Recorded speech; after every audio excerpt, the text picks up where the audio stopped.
কুমিল্লাকে বিভাগ করার সরকারি ঘোষণা এলেও বিভাগের নাম ময়নামতি করায় নারাজ কুমিল্লাবাসী। ময়নামতি নয়, বিভাগের নাম কুমিল্লা রাখার দাবি তাদের। দাবি আদায়ে প্রায় প্রতিদিনই মানববন্ধন ও বিক্ষোভ করছেন স্থানীয়রা। তবে বিষয়টি নিয়ে মিশ্র প্রতিক্রিয়া জানিয়েছে সচেতন মহল।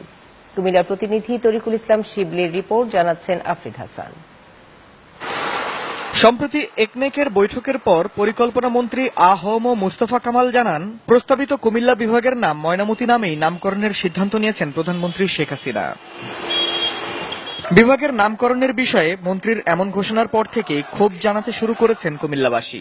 বিভাগ করায় খুশি হলেও নতুন নাম নিয়ে আপত্তি তাদের। বিভাগের নাম ময়নামতি মেনে নিতে নারাজ স্থানীয়রা।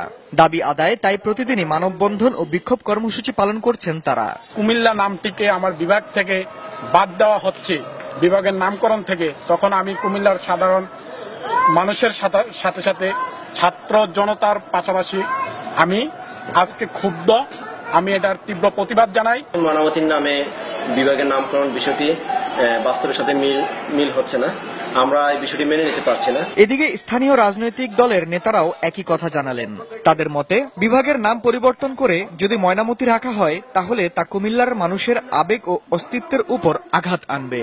আমাদের কুমিল্লার বাসীর জন্য যারা মুখ খুলবেন না কিংবা যারা চুপ থাকবেন, আমার মনে হয় তাদেরকে কুমিল্লাবাসী তাদের এই সময়তেও তাদের কাছে ঘৃণিত ব্যক্তি হিসাবে পরিচিত হবেন। প্রধানমন্ত্রীকে আহ্বান করবো কুমিল্লাবাসীর দাবির সাথে একত্রিত হয়ে কুমিল্লা বিভাগ দিবেন।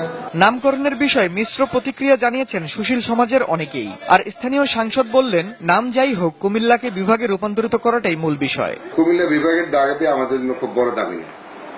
তা আমার বিশ্বাস, জেলার নামে নামকরণ না করে বিভাগের ইউনিয়নের নামে তো নামকরণ করেন সঠিক হবে না। 2015 সালের 25 মে প্রধানমন্ত্রী শেখ হাসিনা এক অনুষ্ঠানে কুমিল্লাকে বিভাগ করার প্রতিশ্রুতি দেন। প্রধানমন্ত্রীর সেই প্রতিশ্রুতি বাস্তবায়নের পাশাপাশি বিভাগের নাম কুমিল্লাই রাখার দাবি কুমিল্লাবাসীর। আফরিদ হাসান, নিউজ 9, ঢাকা।